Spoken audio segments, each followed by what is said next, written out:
चलिए बच्चे, हेलो। मैं अपने बारे में पहले बता दूं क्योंकि आज हमारी पहली क्लास है। मेरा नाम ललिता अग्रवाल है। क्वालिफिकेशन है मेरी, मैं चार्टर्ड अकाउंटेंट हूँ, एमकॉम किया हुआ है मैंने। और बेसिकली मैं गुजरात से बिलोंग करती हूँ। Right, I got married here in Gurgaon, so I am here. Fine, इसलिए आप लोगों को यहाँ पढ़ा रही हूँ। ओके, ये थोड़ा बहुत मेरे बारे में हो गया। मेरे बारे में हम पूरे साल जानते रहेंगे। आज की क्लास हम शुरू करते हैं। राइट, नाम पता होना चाहिए। वेलकम टू अकाउंट्स की बुनियाद बाय सीए ललिता अग्रवाल। ये अकाउंट्स की बुनियाद जो है ये हमारा ब्रांड नेम है और हमारा यूट्यूब चैनल भी है। We name it as accounts की बुनियाद। वैसे हमारा जो ऑर्गेनाइजेशन नेम है वो AAA commerce academy, right, but we brand with the name accounts की बुनियाद। क्योंकि आज आपकी पहली क्लास है, एक पॉजिटिव शुरुआत के लिए एक प्यारा सा कोट पढ़ते हैं, शायद आपको अच्छा लगे पढ़ के। You can start now to change the ending. इस कोट को लिखने का मकसद ये है बच्चे, क्योंकि आप क्लास 12th में है। 11th में आपने जो भी किया वो एक अलग मुद्दा था। 12th में आपको पहले दिन से पढ़ना होगा। सिलेबस बहुत वास्ट है। अगर आप रोज थोड़ा थोड़ा थोड़ा पढ़ेंगे तो आपको पता भी नहीं चलेगा कि कब सिलेबस आपका कंप्लीट हो गया और सब कुछ हैंड्स ऑन होगा। आज ही शुरू करें, ये ना सोचे कल पढ़ेंगे परसों पढ़ेंगे, ठीक है, आज ही पढ़ना है। Fine, I quickly go through the syllabus जो आपने पूरे साल पढ़ना है, क्योंकि ये हमारी पहली क्लास है, आपको सिलेबस का पता होना चाहिए। कुल मिला के बच्चों आपकी 3 बुक्स है जो आपने पढ़नी है, book 1, book 2 and book 3। Book 1 आपकी पूरी पार्टनरशिप अकाउंट से जुड़ी है, which carries 36 marks in total. Fine, इसमें कुल मिला के 7 चैप्टर है। पार्टनरशिप के fundamental, goodwill, change in PSR, admission, retirement, death और डिसोल्यूशन। देखिए 11th में आपने थोड़ा सा पढ़ा था कि पार्टनरशिप क्या होता है, उसके फीचर्स क्या होते हैं, कितने तरीके के पार्टनर्स होते हैं, ये सब थ्योरी आप पढ़ के आए, right. Chapter number 2 BST, class 11th। अब जो आप यहाँ पे पढ़ेंगे वो पूरा प्रैक्टिकल पढ़ेंगे कि भाई पार्टनरशिप की अकाउंटिंग कैसे की जाती है, उसका फंडामेंटल अकाउंटिंग सीखेंगे। अगर पार्टनर अपना रेशियो चेंज करना चाहते हैं तो कैसे होगा, वो इस चैप्टर में है। अगर कोई नया पार्टनर आता है तो कैसे होगा, वो इस चैप्टर में है। अगर कोई बिजनेस छोड़ के जाता है यानी रिटायर होता है या उसकी डेथ हो जाती है तो कैसे होगा, वो इन 2 चैप्टर्स में। और अगर पार्टनरशिप का बिजनेस ही बंद हो जाता है तो क्या करेंगे, वो डिसोल्यूशन में, ठीक है। बुक 2 वेरी इंपॉर्टेंट, बहुत इंपॉर्टेंट। मैंने क्यों बोला, क्योंकि इसमें चैप्टर सिर्फ 2 है, ओनली 2। और इसका वेटेज देखिए आप, 24 नंबर का वेटेज है। कितना इंपॉर्टेंट है ये आपकी बुक, आप ये सोचिए, ठीक है। 2 ही चैप्टर पढ़ने हैं, accounting for share capital and issue of debenture. Company से जुड़ा हुआ है, जैसे ये पार्टनरशिप था, ये कंपनी फॉर्म से है कि अगर कंपनी मार्केट में शेयर्स इशू करती है उसकी अकाउंटिंग कैसे होगी, अगर वो मार्केट में डिबेंचर्स इशू करती है तो कैसे एंट्री होगी, right. I hope this much is clear. You may communicate with me in the chat window please. अगर आपको कोई भी दिक्कत है, कुछ है, आप चैट विंडो में बता सकते हैं। Coming to book 3, analysis of financial statements. इसमें आपके कुल मिला के 4 चैप्टर है बच्चों, 2 थ्योरी 2 प्रैक्टिकल। ये बहुत ही छोटे से चैप्टर है, हार्डली 2-4 दिन का काम है। ये थोड़े से इंपॉर्टेंट चैप्टर्स है, ठीक है, प्रैक्टिकल है। This 3 chapters carry 12 marks. This alone carries 8. So in total 20. 36, 24, 60 plus 20, 80 marks का आपका पेपर खत्म। ठीक है जी, यहां तक आपको बात समझ में आ गई। ये था सिलेबस। आज हम, क्योंकि हमारी पहली क्लास है, हम पार्टनरशिप के फंडामेंटल से शुरू करेंगे। आराम से पढ़ेंगे, कोई जल्दी नहीं है, कोई हड़बड़ी नहीं है। कोई भी दिक्कत हो चैट विंडो में मेरे से आंसर करेंगे आप, ठीक है। कुछ भी पूछना चाहते हैं, कोई शक है, कोई शंका है, एनीथिंग। चलिए, accounting for partnership fundamental, starting with the chapter, very interesting chapter, बहुत ही मजेदार चैप्टर है, accounting for partnership fundamentals.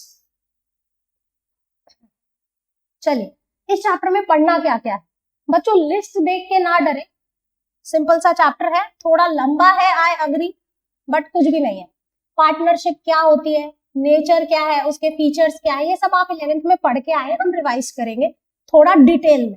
Partnership deed क्या होती है, अगर वो नहीं बनाई तो क्या होगा, पार्टनर के राइट्स, उनकी लायबिलिटीज, इंटरेस्ट ऑन लोन कैसे कैलकुलेट होता है, चार्ज अगेंस्ट प्रॉफिट क्या है, एप्रोप्रिएशन ऑफ प्रॉफिट क्या है।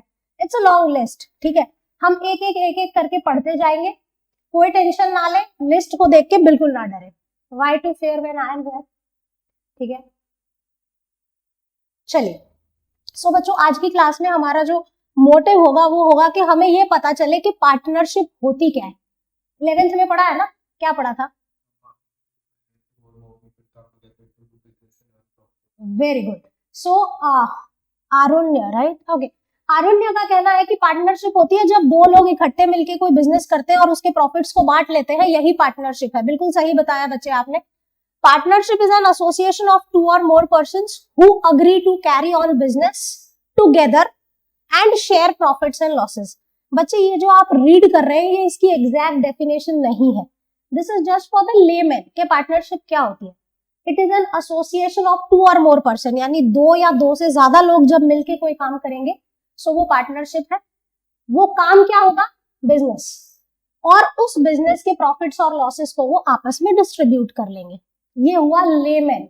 लेकिन अगर आपसे मैं पूछूं कि पार्टनरशिप एक्ट में क्या लिखा हुआ है, बच्चे ये आपको याद रखना है। पार्टनरशिप एक्ट कब आया था? 1932 में, पार्टनरशिप एक्ट 1932। उसके सेक्शन 4 में डिफाइन किया गया है कि पार्टनरशिप असल में होती है, ठीक है।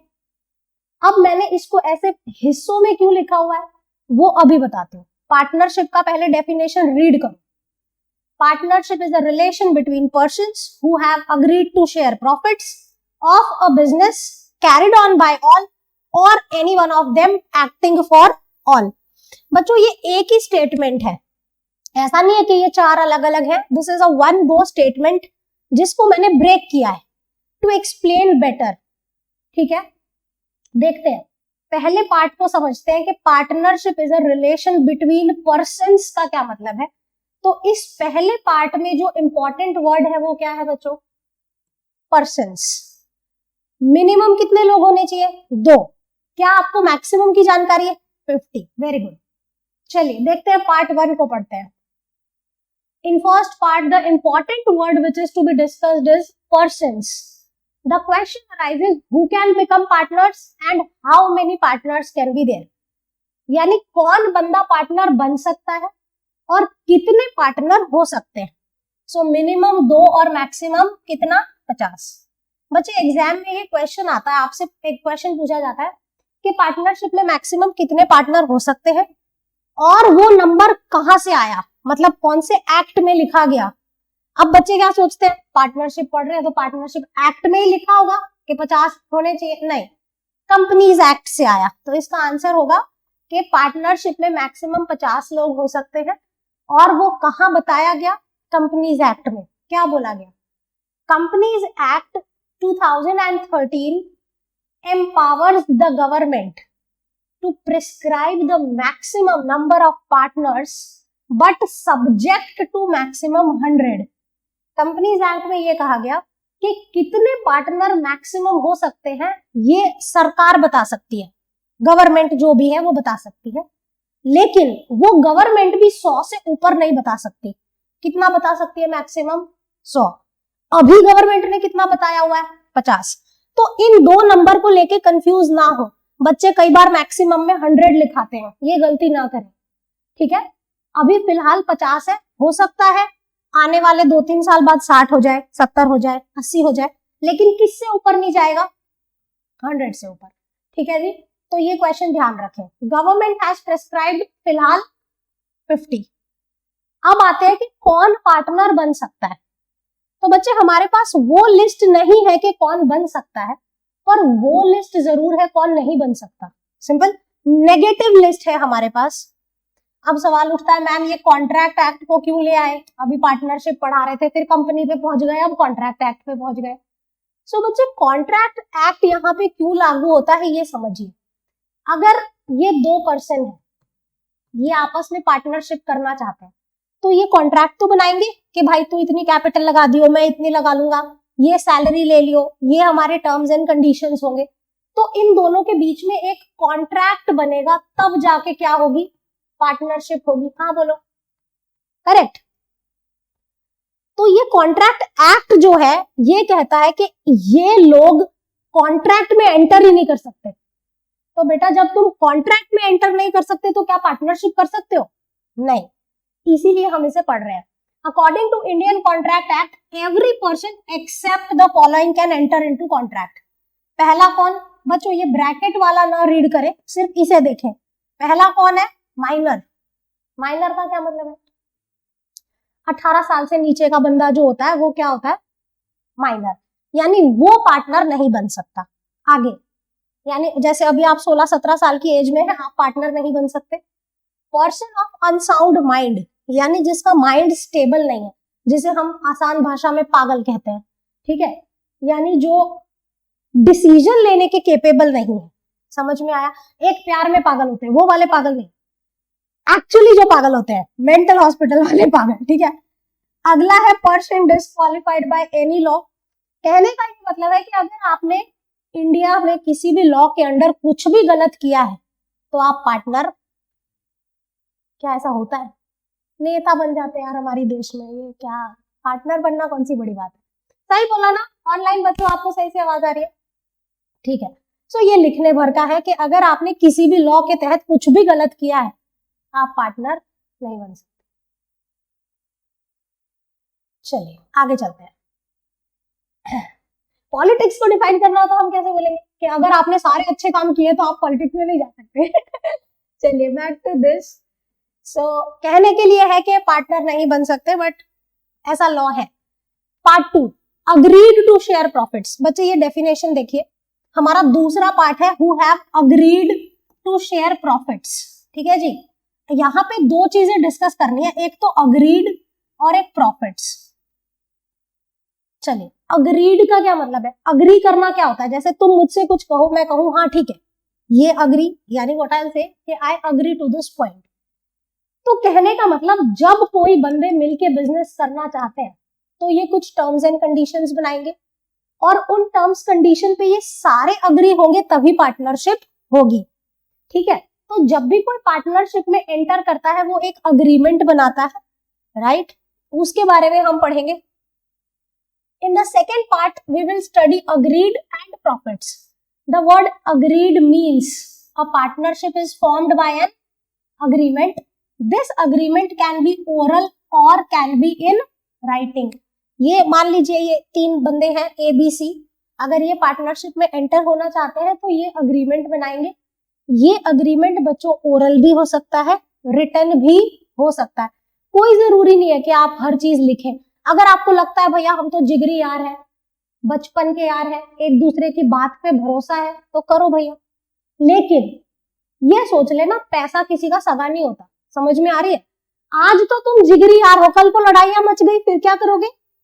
सो कहने का ये मतलब है कि अग्रीमेंट ओरल हो सकता है, कोई दिक्कत नहीं है, लेकिन बेटर है कि आप उसे लिख लें, है ना? अब एग्जाम में क्वेश्चन आता है, is it mandatory to have a written partnership agreement? No, it is not mandatory but it is advisable.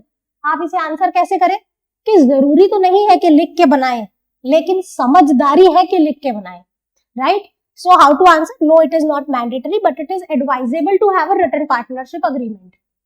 It defines the relation between persons who carry the business. इस अग्रीमेंट में वो सारे terms and conditions होंगे जिसपे आप business करेंगे। ठीक है, जैसे कि प्रॉफिट बांटना, कौन कितना कैपिटल लगाएगा, कौन कितना ड्राइंग्स करेगा, किसकी कितनी सैलरी होगी, वगैरह वगैरह सब कुछ। अभी हम डिटेल में पढ़ेंगे कि इसमें क्या क्या लिखा होता है। इस रिटन अग्रीमेंट को टेक्निकली क्या कहा जाता है? Partnership deed. Correct, very good. यहाँ पे मैंने लिखा है जो मैंने ऑलरेडी बता दिया, it is not mandatory to have a written agreement but it is advisable to have a written agreement to avoid the future disputes. The word profit include, अब मेरे को क्वेश्चन ये आ रहा है कि यहाँ पे profits वर्ड क्यों है? ऐसा क्यों नहीं लिखा who have agreed to share profits and losses of a business? क्योंकि बिजनेस में तो लॉसेस भी होते हैं ना। ऐसा जरूरी है कि जो भी बिजनेस करेगा प्रॉफिट्स नहीं होगा भाई साहब? नहीं, जरूरी नहीं है। तो my question to you is कि यहाँ पे एंड लॉसेस वर्ड क्यों नहीं है? नहीं, this is not the right answer. Online बच्चे कुछ आंसर करना चाहेंगे कि यहाँ पे लॉसेस वर्ड क्यों नहीं है? Okay, so let me answer. देखिए बच्चों, जब भी हम कोई बिजनेस करते हैं, क्या ये सोच के करते हैं लॉस करेंगे? तुम सोचो, मैंने ये जिस दिन एकेडमी खोली ऐसा सोचा होगा अरे पहले साल तो 2 लाख रुपए का लॉस, अगले साल तो 5 लाख रुपए का लॉस, ऐसा सोच के कोई बिजनेस करता है? नहीं।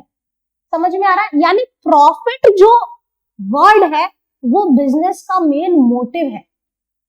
M I correct?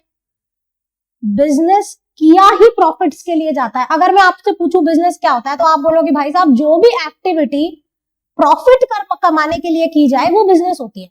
सो कहने का मतलब यहाँ पे जो प्रॉफिट्स वर्ड लिखा है उसमें लॉसेस इंक्लूडेड है, वो अंडरस्टूड है। ठीक है?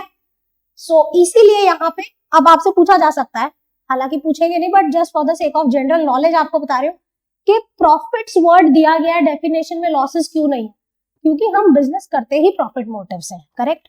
सो इसे रीड करें, the word profits also include losses, the word loss is not given because the business is done with profit motive. ये 2 क्वेश्चन एग्जाम में आते हैं, ध्यान से पढ़े, 1 मार्कर्स, क्योंकि आपका 80 में से 20 नंबर का पेपर एमसीक्यू है, 1/4। ठीक है? So is it mandatory to have a written agreement? No, but it is advisable. अब ये next question, can a partner be exempted from bearing losses? If yes then how? कहने का मतलब क्या कोई पार्टनर लॉस बेयर करने से बच सकता है? जैसे ये 3 पार्टनर है ए बी सी, सवाल है क्या इन तीनों में से कोई लॉसेस बेयर करने से बच सकता है? पार्टनरशिप डीड में लिखा हो तो वेरी गुड। ठीक है? सो अगर पार्टनरशिप डीड में लिखा है तब ऐसा पॉसिबल है। Very good. ठीक है बच्चों, 2 पार्ट समझ में आ गए, कोई दिक्कत है? ये 2 में क्लैरिटी आ गई? It's a relation between person who have agreed to share profits. अब वापिस आओ इस पे, मैंने एक चीज पेंडिंग रखी थी जिसे अब मैं डिस्कस करती हूँ।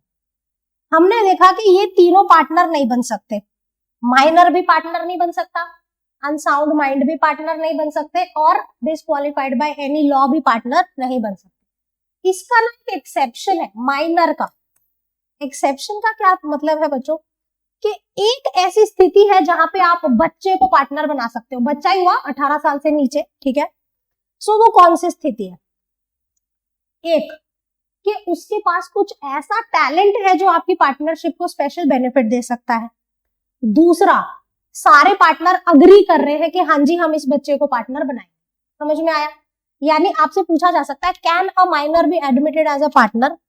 If yes how? क्या पूछा कि क्या कोई माइनर पार्टनर बन सकता है? तो आप बोलेंगे the general rule is minor can not enter into the contract, but if he or she can give a special benefit to the partnership and all other partners agree, then he or she can be admitted as a partner.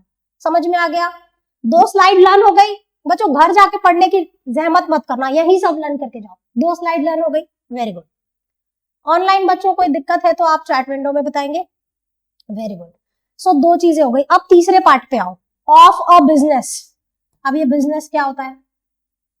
किस चीज का नाम है business? देखें,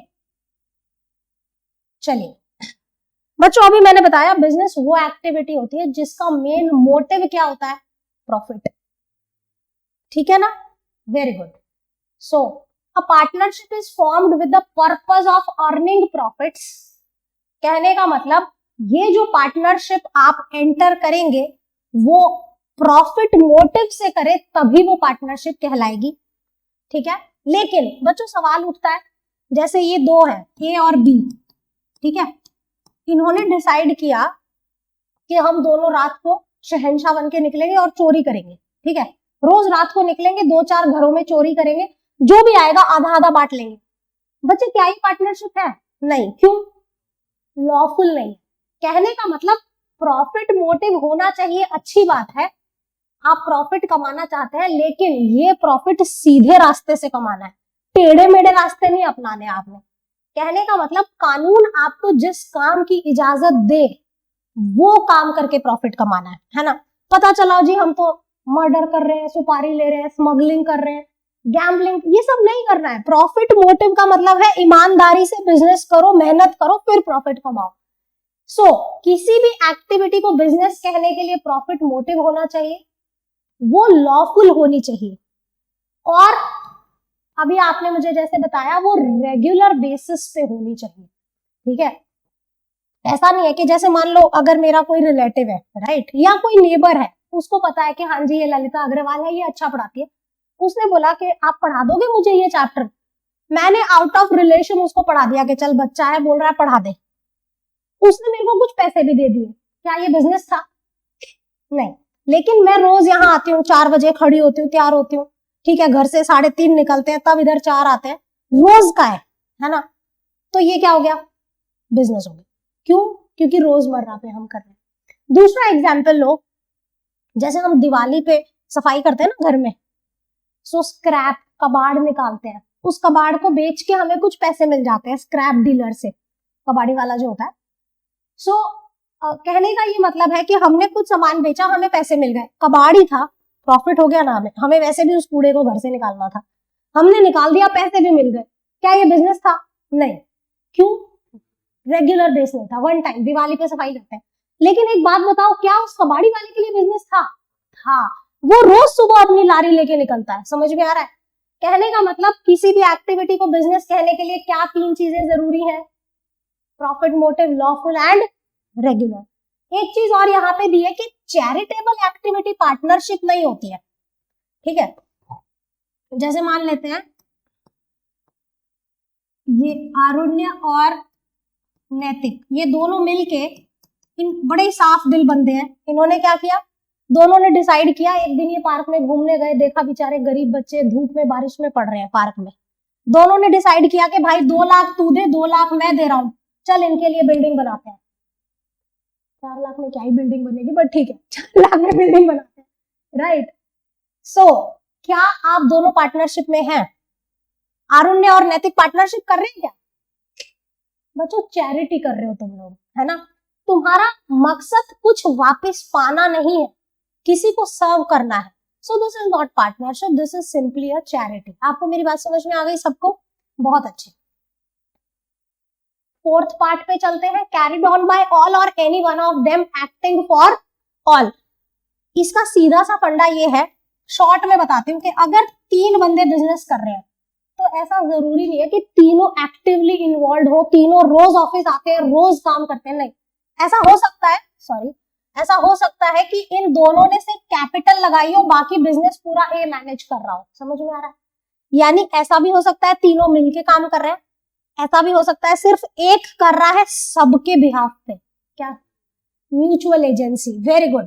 सो carried on by all or any one of them acting for all का क्या मतलब है कि ये जो पार्टनरशिप होती है ना, इसमें हर एक बंदा एक दूसरे का एजेंट भी होता है और एक दूसरे का प्रिंसिपल भी होता है। ये एग्जाम में 3 मार्कर क्वेश्चन आ सकता है, वो आपसे कहेंगे partnership is a mutual agency, explain. ठीक है, तो आप क्या लिखेंगे? पढ़ते हैं। Every partner is the agent of other partner, the relation between partner is principal and agent, every partner can bind the firm and all other partner by his or her acts। समझ में आ रहा है? यानी अगर किसी एक ने कोई गलत काम किया तो सारे के सारे लायबल हो जाएंगे। करेक्ट? चाहे इनको पता भी ना हो, चाहे इन बेचारे 2 को पता ही नहीं है कि ए ने ये कांड किया, still they are liable, right. Each partner will be responsible and liable for the acts of other partners. Often asked question from this slide, is a sleeping partner liable for the acts done by active partner? Yes, obviously yes. क्यों? क्योंकि they are principal and agent of each other। बच्चों यहाँ पे ना मैं हर बार एक example देती हूँ आपको, कभी भी इसको भूलोगे नहीं लाइफ में। ठीक है, एक एग्जाम्पल लेते हैं, सिली सा है बट ठीक है, पढ़ने से थोड़ा सा हट के बात करते हैं। Don't mind, okay, I am taking your example. Yes, this is just for example, हाँ, बाकी तो अच्छा बच्चा है। ओके, सो एक ये आरुण्य नाम का लड़का है, राइट, किसी भी लड़की का नाम नहीं, सिमरन लिख लेते हैं, काजोल। ओके, सो ये सिमरन है और ये आरुण्य है, वैसे सिमरन के साथ राज ही अच्छा लगता है, आरुण्य सूट नहीं करता। एनीवेज बट ठीक है। सो ये आरुण्य के लिए इसके घर वाले लड़की देख रहे हैं और सिमरन के घर वाले क्या देख रहे हैं, लड़का देख रहे हैं। इन दोनों का परिवार ना मुझे जानता है। बिचौला होता है ना, बिचौला शादियां कराता है जो, ओ मैं फंस गई हूँ इधर, ठीक है। सिमरन के घर वाले भी बोल रहे हैं मैडम कोई लड़का बताओ, आरुण्य के घर वाले बोल रहे हैं कोई लड़की बताओ। मैंने दोनों को बता दिया भैया लड़का तो है, कर लो शादी, right.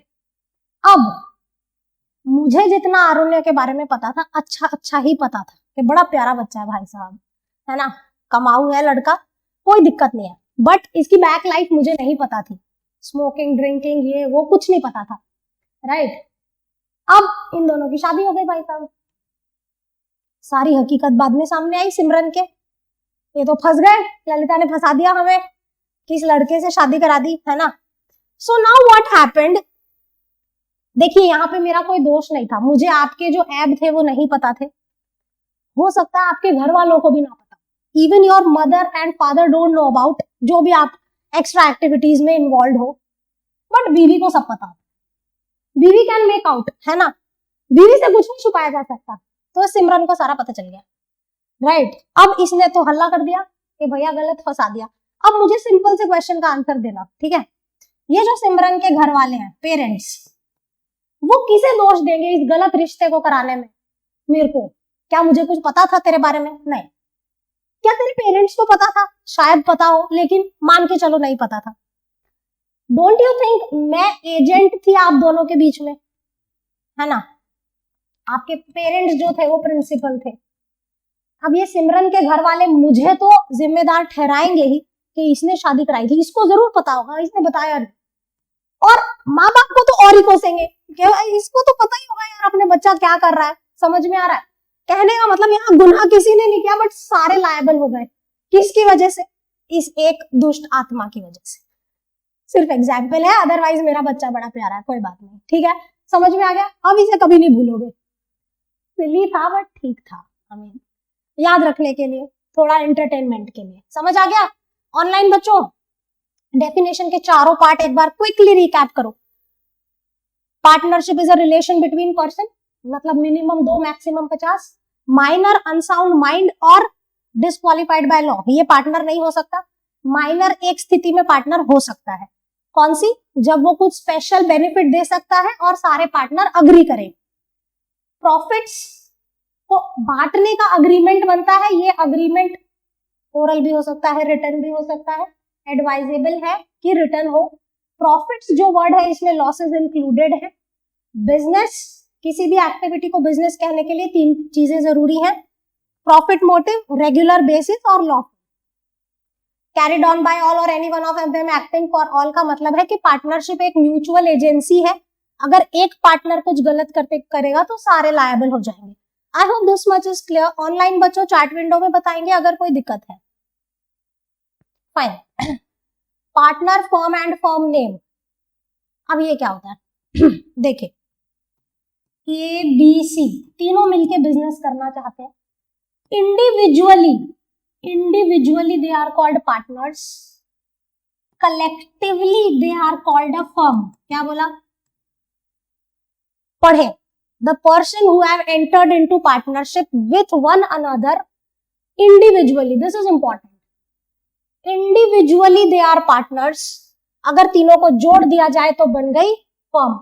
collectively they are called a firm, और जिस नाम से वो बिजनेस कर रहे हैं वो होगा फर्म नेम। जैसे इनका नाम है ABC, तो ABC एसोसिएट्स के नाम से ये बिजनेस कर रहे हैं, सो ये क्या हो गया? फर्म का नाम। ठीक है, समझ आ गया? अगर आपसे पूछा जाए पार्टनर क्या होते हैं, तो जिन लोगों ने पार्टनरशिप में एंटर किया होता है, इंडिविजुअली वो पार्टनर होते हैं, सबको जोड़ दे तो फर्म बन जाती है, और जिस नाम से वो बिजनेस कर रहे हैं वो फर्म नेम कहलाता है। आगे चलते हैं, नेचर ऑफ पार्टनरशिप। चलिए, ये इंपॉर्टेंट है, बहुत ध्यान से पढ़ेंगे बच्चों। यहाँ पे 2 अलग अलग नजर पढ़नी है। नजर का क्या मतलब है कि अगर आप अकाउंट्स की नजरों से देखोगे तो क्या पार्टनरशिप का नेचर है, लॉ की नजरों से देखोगे तो क्या उसका नेचर है, राइट। 11th में बिजनेस एंटिटी कॉन्सेप्ट पढ़ा, क्या होता है? करेक्ट, आपने 11th में बिजनेस एंटिटी पढ़ा जिसने बताया कि बिजनेस और उसका ओनर एक दूसरे से अलग अलग होते हैं, है ना, इसीलिए हम कैपिटल को इंटरनल लायबिलिटी कहते हैं। ये सब 11th में पढ़ा है, बेसिक्स है, राइट। ओके, सो वही चीज यहाँ पे है कि अगर आप अकाउंट्स की नजरों से देखोगे तो ये तीनों पार्टनर और इनकी फर्म एक दूसरे से अलग है, दे आर सेपरेट। समझ में आ रहा है? Owner and their business is separate from each other from accounting view point. अब बच्चों एक बात सोचो कि ये तीनों बिजनेस कर रहे हैं, इन तीनों ने इस फर्म के नाम पे एक लोन ले लिया, ठीक है, 10 लाख रुपए का लोन ले लिया। उस लोन को ये लोग रीपे नहीं कर पाए, क्या ये बैंक को ऐसा बोल के भाग सकते हैं कि तुमने तो फर्म को लोन दिया था, हम क्या करें, हम तो चले भैया? ऐसा नहीं कर सकते। क्यों नहीं कर सकते? अभी तो बोला ना कि ये दोनों अलग है, तो फिर इसको लोन दिया तो इनको क्या मतलब है? अभी तो बताया कि अलग है। कानून की नजरों में ये एक है, अकाउंट्स की नजरों में ये अलग है, क्योंकि उसके बिना अकाउंटिंग ही नहीं हो सकती। जब तक आप ओनर और उसके बिजनेस को अलग नहीं रखेंगे, you can not do accounting. But कानून की नजरों में सेम है। भैया तुम तीनों हो तो तुम्हारी फर्म है। अभी क्या बोला? Individually they are partners, collectively they make a firm. यानी तुम तीनों नहीं हो तो क्या फर्म है? नहीं है। समझ में आया? एग्जाम में क्वेश्चन कैसे आएगा? वो ऐसे पूछेंगे, does partnership have a separate accounting entity? Yes. Does partnership have a separate legal entity? No. समझ में आ रहा है? कंफ्यूजन तो नहीं होगा? Partnership is a separate business entity from accounting viewpoint. However, from a legal viewpoint, partnership firm is not a separate legal entity. It means in the case of bankruptcy, यानी अगर ऐसी स्थिति पैदा हो जाती है कि आप लायबिलिटीज को नहीं चुका पा रहे हैं, आप अपने घर से पैसे लाके लायबिलिटी चुकाएंगे। समझ में आ रहा है? इस फर्म के नाम पे जितनी भी लायबिलिटी होंगी, चाहे आपका बिजनेस डूब रहा है, जो भी स्थिति है, आपको घर से पैसे लाके ये पे करना पड़ेगा तीनों को। समझ में आ गया? कहने का मतलब पार्टनरशिप में अनलिमिटेड लायबिलिटी होती है। आपका घर बार भी बिक सकता है to repay the debts of the firm. Correct? Okay. Exam में 1 मार्कर क्वेश्चन आता है, what is unlimited liability of partnership? Correct. तो इसका सिंपल सा आंसर है कि in case of bankruptcy, even the private assets of the partners या तो personal assets of the partners are liable to pay the debts of the firm. ये होती है unlimited liability. Simple, sorted, very good. Features of partnership पे आते हैं। बहुत simple है, अभी तक हम पढ़ ही रहे थे, जस्ट रीड कर लेते हैं। मिनिमम 2, मैक्सिमम 50, अग्रीमेंट ओरल भी हो सकता है, रिटर्न भी हो सकता है।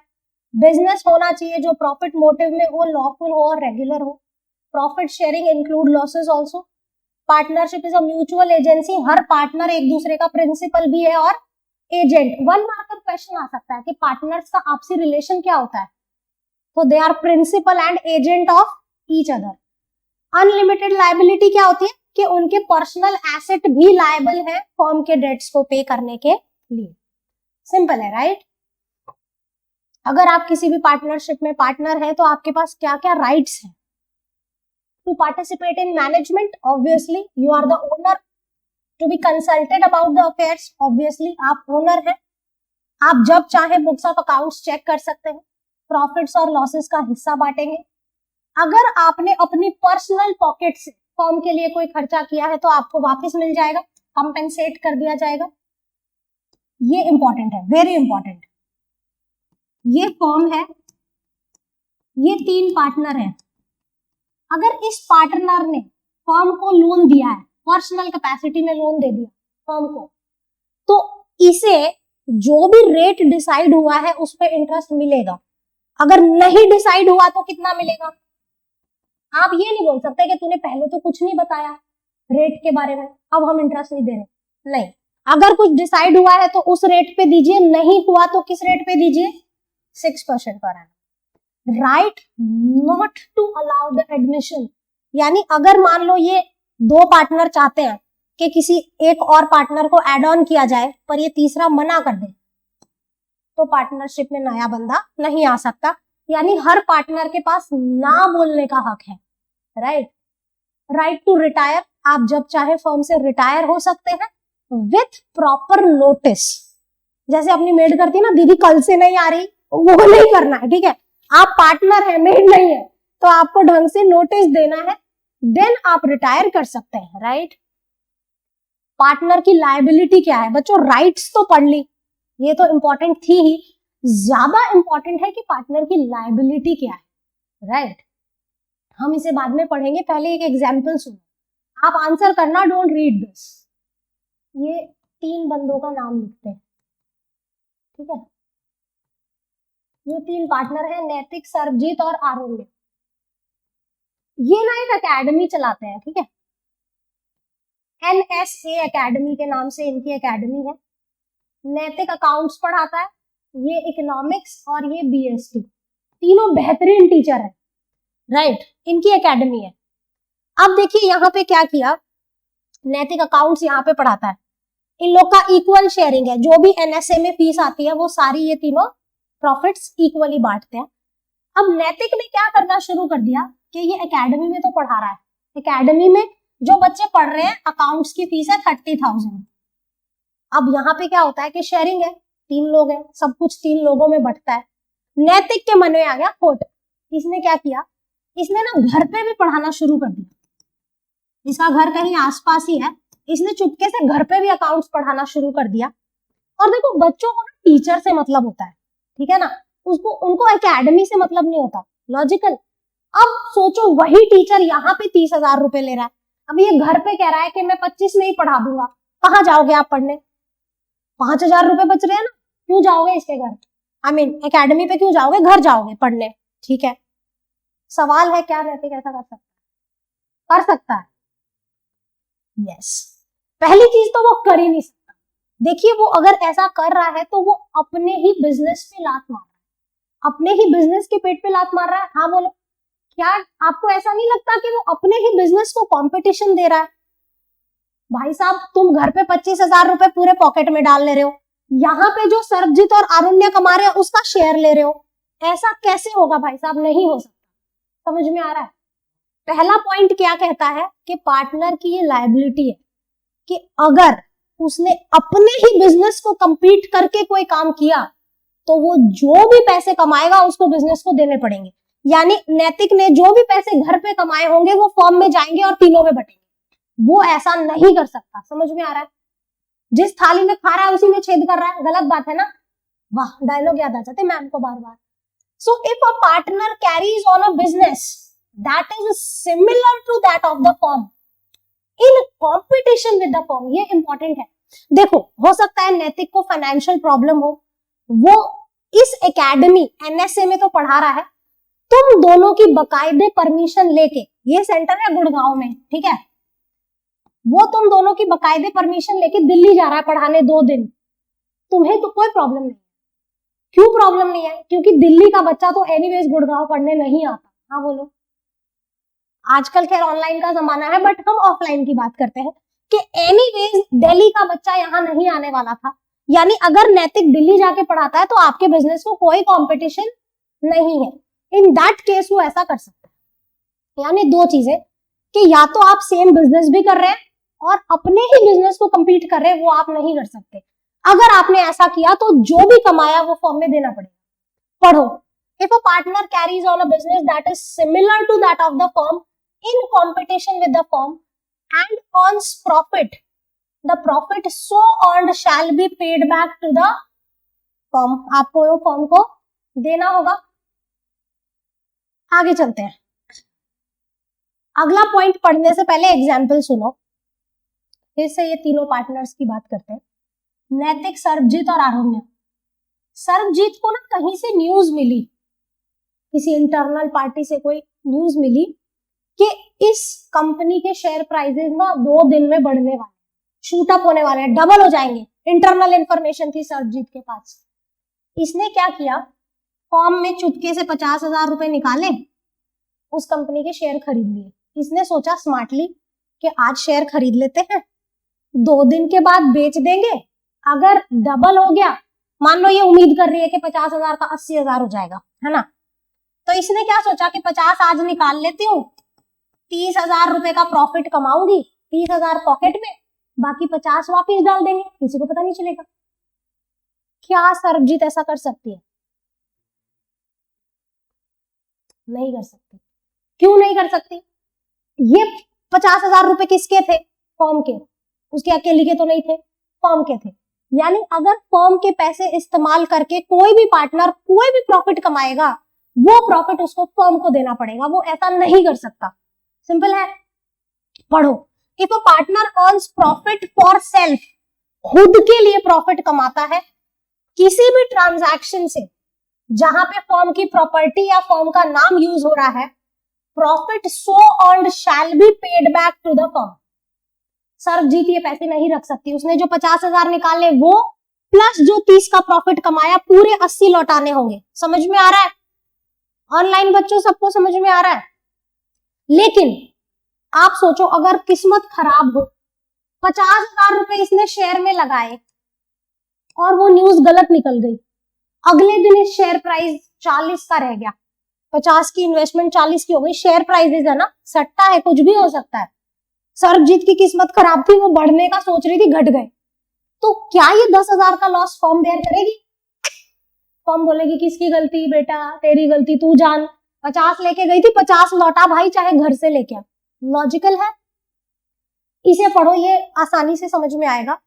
As per section 16A, if a partner makes a personal profit by using the firm's property, he should give that profit to the firm, and if there is loss, he himself will bear that। मैंने क्या बोला कि अगर सरबजीत ने 30,000 का profit कर लिया तो वो फर्म को दिया जाएगा, लेकिन अगर उसने लॉस इनकर कर दिया तो वो खुद जाने, भुगते भैया, हम क्या करें?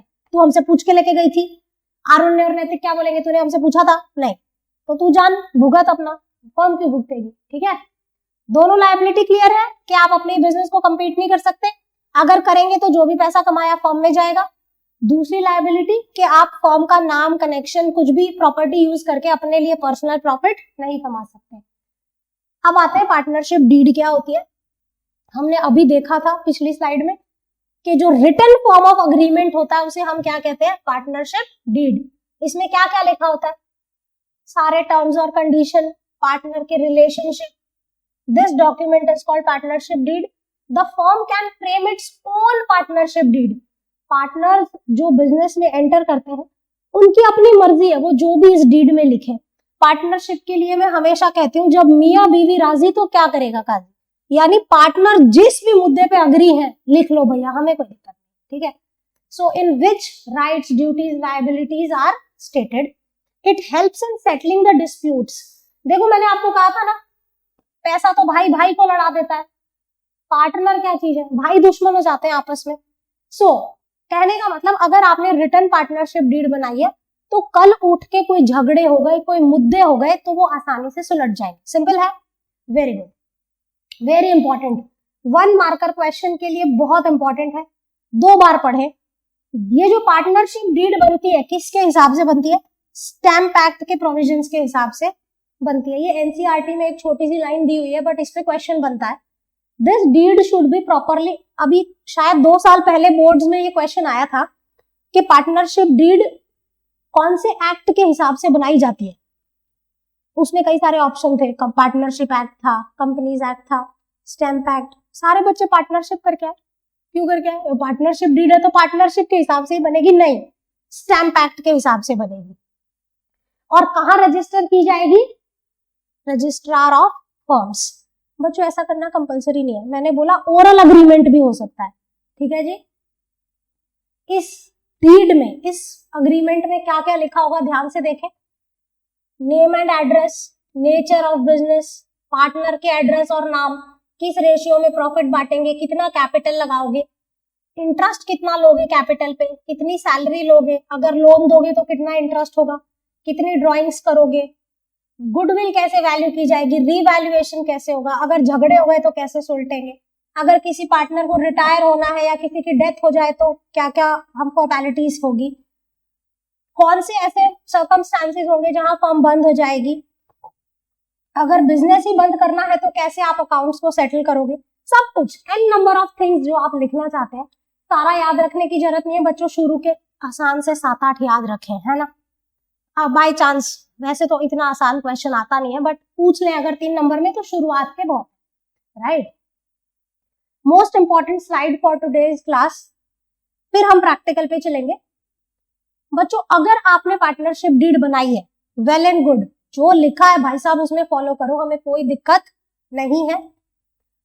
लेकिन अगर नहीं बनाई, और ऐसा भी हो सकता है कि आपने डीड बनाई हो पर कुछ मुद्दों के बारे में लिखना भूल गए हो, तो ये आपने चीजें याद रखनी है। प्रॉफिट्स और लॉसेस जो होंगे वो इक्वली बटेंगे अगर आपने डीड नहीं बनाई। इंटरेस्ट ऑन कैपिटल पार्टनर्स को नहीं दिया जाएगा, जो भी पार्टनर ने कैपिटल लगाई है नो इंटरेस्ट। अगर पार्टनर ने कुछ ड्रॉइंग्स किए, विड्रॉल्स किए हैं, तो हम उस पर इंटरेस्ट लेंगे भी नहीं। अगर कैपिटल पे देंगे नहीं तो ड्रॉइंग्स पे लेंगे भी नहीं, not charge to the partner. अगर पार्टनर ने लोन दे रखा है तो कितना, 6। अगर कुछ डिसाइड हुआ है वो रेट, नहीं डिसाइड हुआ तो 6। सैलरी कमीशन नहीं देंगे पार्टनर को। नया पार्टनर आ नहीं सकता जब तक सारे अग्री ना कर दें। यहाँ पे एक जो क्वेश्चन पूछने वाला है वो ये कि मैम जब पार्टनर लोन देगा तो उसे 6% मिलेगा, लेकिन अगर पार्टनर लोन लेके गया है तो, अगर पार्टनर ने लोन मांगा फर्म से कि भाई मुझे पैसों की जरूरत है, तो क्या उसे भी हम 6% लेंगे? नहीं। यानी partner gave loan to firm, इसमें क्या होगा, 6% per annum. Partner took loan from firm, no interest. अगर कुछ डिसाइड हुआ है तो आप उससे इंटरेस्ट ले लीजिए बंदे से, अदरवाइज आप कोई भी इंटरेस्ट नहीं लेंगे। सिंपल है, सॉर्टेड है। अब इसे एक बार आप नोट करें, ऑनलाइन बच्चे इसका स्क्रीनशॉट लें, देन हम प्रैक्टिकल पे मूव करते हैं। क्विकली नोट करें बच्चे, क्विकली, ये 6 चीजें आपको पता होनी चाहिए, then will move to practical. हो गया बच्चे नोट? एक चीज और यहाँ पे ध्यान रखें कि ये जो 6% है इसके ब्रैकेट में लिखा है to be paid even if there is loss. यानी अगर पार्टनर ने लोन दिया है उस स्थिति में उसे इंटरेस्ट मिलेगा ही, हमारा बिजनेस किसी भी सिचुएशन में। आप ये नहीं बोल सकते कि भाई तू तो समझ, तू तो ओनर है, मत ले इंटरेस्ट, नहीं, उसे इंटरेस्ट मिलेगा चाहे प्रॉफिट में है बिजनेस या लॉस में है। सिंपल। ऑनलाइन बच्चों सॉर्टेड है, you taken the screenshot, can we move to practical now? चलिए क्विकली जल्दी से बताएं। चलिए बच्चे, मूविंग टू प्रैक्टिकल पार्ट, जो भी आज हमने लेक्चर में किया उसका प्रैक्टिकल देखते हैं। आपने फटाफट मुझे आंसर करना है। पार्टनरशिप डीड के क्वेश्चंस हैं। In absence of partnership deed how the following matters will be resolved. Partner को सैलरी देंगे क्या बच्चों आप? नहीं, तो क्या लिखेंगे? क्वेश्चन 1 को हम आंसर कर रहे हैं, salaries to partner not allowed, ठीक है। बी पार्ट कह रहा है इंटरेस्ट ऑन पार्टनर्स कैपिटल आप देंगे क्या? Not allowed. Interest on partners loan 6%, very good. Profits and losses हम बांटेंगे equally. Interest on partner drawings not charged, क्या लिखोगे? यानी हम पार्टनर से चार्ज नहीं करेंगे। Interest on loan by partner 6%, और loan to partner no interest, ठीक है ना। अगर पार्टनर ने लोन दिया है तो 6, लिया है तो कुछ नहीं, unless and until it is decided, ठीक है। क्वेश्चन 2 पे चलते हैं। चलिए क्वेश्चन नंबर 2 क्या कहना है बच्चों? क्वेश्चन 2 का देखिए, Amrish, Lalit and Charu are partners in a firm without a partnership deed. Important, without a partnership deed how will the following matters be resolved? Amrish has contributed more capital than other partners and he demand interest at the rate of 10% on capital, but Lalit and Charu do not agree. ये कुछ मुद्दे हो गए हैं तीनों partners के बीच में जो आपको सुलटाने हैं, राइट। अमरीश कह रहा है कि मैंने आप लोगों से ज्यादा कैपिटल लगाई है तो मुझे आईओसी दो 10%। क्या वो सही कह रहा है? नहीं। तो देखो बच्चों, ध्यान से देखो कि इसका आंसर लिखना कैसे है। This is how it is to be written. पूरे नंबर चाहिए तो ढंग से आंसर लिखो। Claim of Amrish is not valid, no IOC to be allowed in absence of partnership deed. ऐसे लिखेंगे बच्चों, ठीक है। यानी आप आंसर तो देंगे, उसका कारण भी बताएंगे कि हम ऐसा क्यों बोल रहे हैं। चलिए इतना नोट करें मेरे साथ साथ। मैं इसे थोड़ा स्क्रॉल कर लूं। सेकंड देखते हैं, सेकंड क्या कह रहा है। Lalit devotees full time in business and he demand a salary of 5,000 per month. But Amrish and Charu do not agree. Lalit कह रहा है कि भाई मैं ज्यादा टाइम देता हूं, मेरे को 5,000 रुपए की सैलरी दो। नहीं, तो हम लिखेंगे claim of Lalit is not valid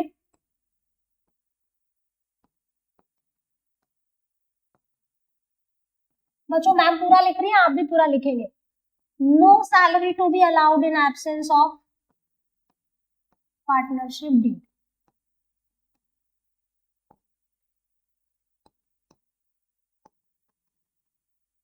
third, Charu demands interest on loan of 50,000 given by her at a market rate 12%। Charu ने 50,000 का लोन दिया है, वो कह रही है मेरे को 12% का इंटरेस्ट दो। नहीं देंगे, ओनली 6%। तो हम लिखेंगे claim of Charu is not valid, only 6% interest will be allowed, only 6% interest will be allowed. ठीक है, next. Amrish has withdrawn 10,000 for personal use. Lalit and Charu demand IOD at the rate of 10% per annum. Amrish ने 10,000 रुपए drawings करी है, ललित और चारू कह रहे हैं कि भाई 10% का इंटरेस्ट दो। नहीं, कोई इंटरेस्ट नहीं होगा। तो हम क्या लिखेंगे? आंसर बताओ कैसे लिखेंगे। Claim of Lalit and Charu is not valid, no IOD in absence of partnership deed. Claim of Lalit and Charu is not valid, no interest on drawings charged in absence of partnership deed. Very good. Next, Amrish demand that profit should be distributed in the capital ratio. Is it correct? No. So claim of Amrish is not valid, profits and losses to be distributed equally in absence of partnership deed. Profit/losses should be distributed equally in absence of partnership deed. Very good. Next पे चलते हैं बच्चों। Sixth, Lalit want to introduce his son Inder into partnership but Charu objects to the proposal. Lalit चाहता है कि उसका बेटा Inder partnership में आ जाए, लेकिन चारू ने मना कर दिया। क्या वो पार्टनर बन सकता है? नहीं। बिजनेस में नया पार्टनर तब तक नहीं आ सकता जब तक सारे अग्री ना कर दे। जैसे मान लीजिए अगर 5 पार्टनर है, 4 मान जाते हैं नया पार्टनर लाने को, अगर एक ने मना कर दिया नहीं होगा। यानी जहां पार्टनर के एडमिशन की बात होती है वहां पे मेजॉरिटी विंस नहीं चलता, बाकी मुद्दों में चल जाता है।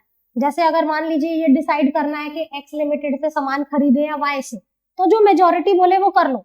लेकिन एडमिशन की जहां बात आ जाए सारे अग्री करने चाहिए। Majority will not win in case of admission. Lalit want to introduce his son Inder but Charu objects. तो हम लिखेंगे Inder can not be admitted as a partner unless all partners agree.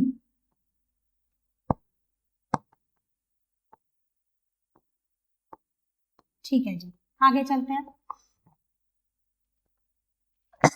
Sorry, 7th point पे चलते हैं बच्चों। Lalit took a loan of 40,000 from the firm, Amrish demand interest at 6%। यहाँ बोला है कि ललित ने लोन लिया था, फर्म से लोन लिया था, तो क्या उससे हमको इंटरेस्ट लेंगे? नहीं। तो यहाँ लिखेंगे claim of Amrish is not valid, no interest to be charged from the partner,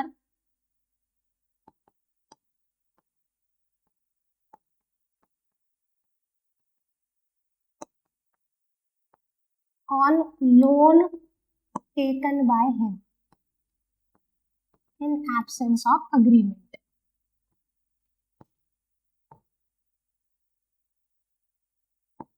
good, चलिए आगे चलते हैं बच्चों। Lalit demand 10% commission on net profit, Amrish and Charu do not agree. क्या ललित का कहना ठीक है कि मुझे कमीशन दो? नहीं, सैलरी कमीशन नहीं मिलता बच्चे एब्सेंस में, so claim of Lalit is not valid.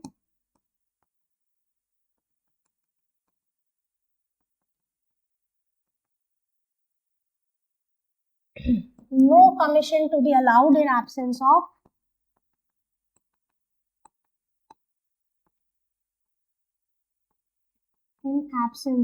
Partnership deed. ठीक है बच्चों, समझ में आ रहा है? 9th पॉइंट देखते हैं। Amrish and Lalit want to purchase goods from C limited but Charu do not agree, can goods be bought from C limited. बोला है कि दो पार्टनर चाहते हैं कि सी लिमिटेड से गुड्स खरीदे जाएं, लेकिन एक ने मना कर दिया। क्या आप खरीद सकते हो? यस, क्योंकि यहाँ पे मेजॉरिटी विंस होता है, राइट? सो हम लिखेंगे yes, goods can be bought from C limited.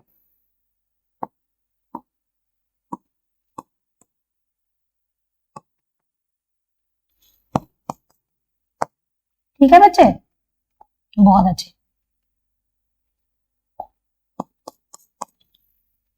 Charu used 5,000 belonging to the firm and she made a profit of 1,000. Amrish and Lalit says that this profit should be given to the firm. जी, चारू ने firm के 5,000 रुपए इस्तेमाल किया और 1,000 रुपए का profit किया। अमरीश और ललित का कहना है कि ये प्रॉफिट तुम्हें फर्म को देना पड़ेगा। क्या ये दोनों सही कह रहे हैं? बिल्कुल सही कह रहे हैं। ठीक है, claim of Amrish and Lalit is valid.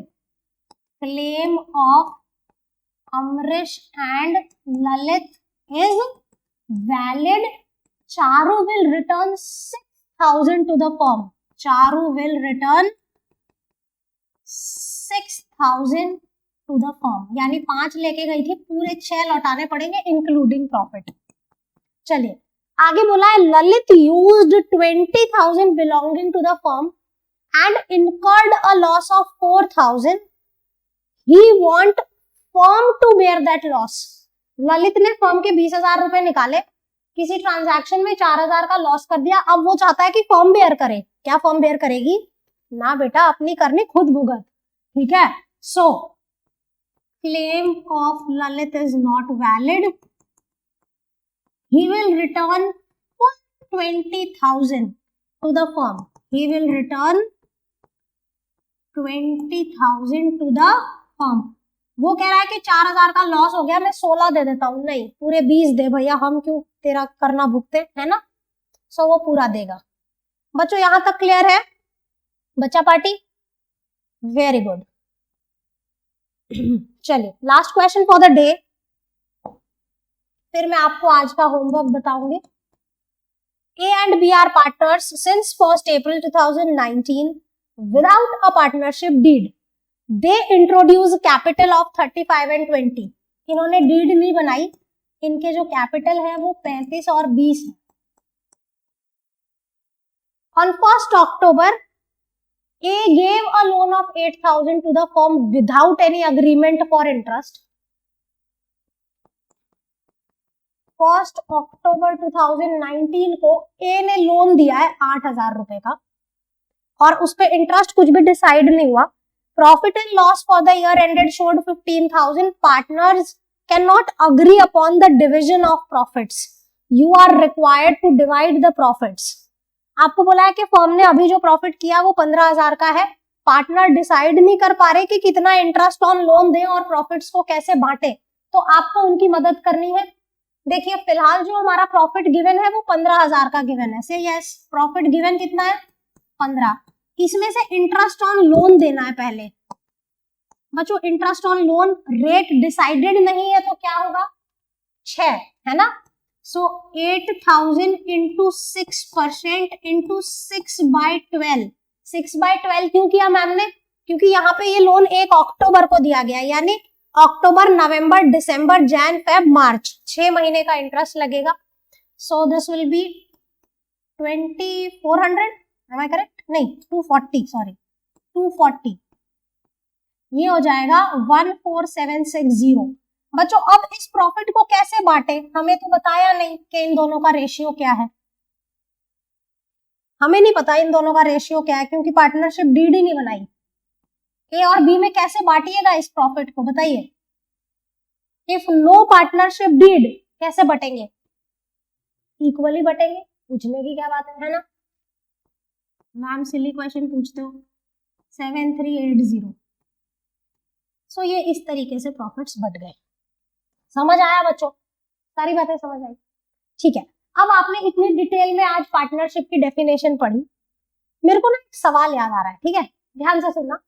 मैं एक जगह पे ना इंटरव्यू देने गई थी, तो जो वो इंटरव्यू ले रहे थे सर, उन्होंने मेरे से एक सवाल पूछा। एक्चुअली वो डेमो क्लास थी, इंटरव्यू क्या, इंटरव्यू तो क्लियर हो गया था, डेमो क्लास थी जिसमें वो टीचर्स बैठे थे तो मुझे पढ़ाना था। मैंने पार्टनरशिप का पहला यही लेक्चर लिया।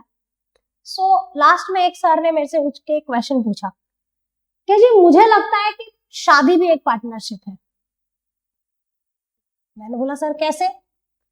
सर बोले जी देखो, 2 लोग मिलकर डिसाइड करते हैं कि हम अपनी जिंदगी साथ बिताएंगे, अपने सुख दुख बांटेंगे, रिस्पॉन्सिबिलिटीज को बांट लेंगे, ठीक है, जो मेरा है वो आधा तेरा और जो तेरा है वो आधा मेरा, राइट। सो शादी भी एक पार्टनरशिप है। क्या ऐसा आपको लगता है शादी भी एक पार्टनरशिप? नहीं, क्यों? ओके सो अब वो देखिए, सर को भी पता था शादी पार्टनरशिप नहीं है, बट वो मेरे से सुनना चाह रहे थे कि भाई साहब ये क्या बोलेगी बंदी। तो हम मैम क्या है, थोड़ी सी फिल्मी है, राइट।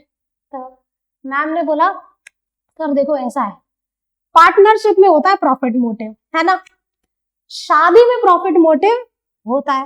अगर प्रॉफिट मोटिव है तो भाई साहब शादी है ही नहीं, सौदा है, राइट। तो देखिए सबसे बेसिक डिफरेंस शादी और पार्टनरशिप का क्या है?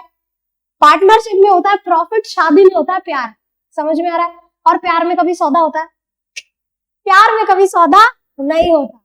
चलिए सो आज की क्लास हम इस बात से एंड करेंगे कि प्यार में सौदा नहीं होता। Thanks, I hope you guys enjoyed. Bye bye, take care, that's all for the day. Thank you so much, bye.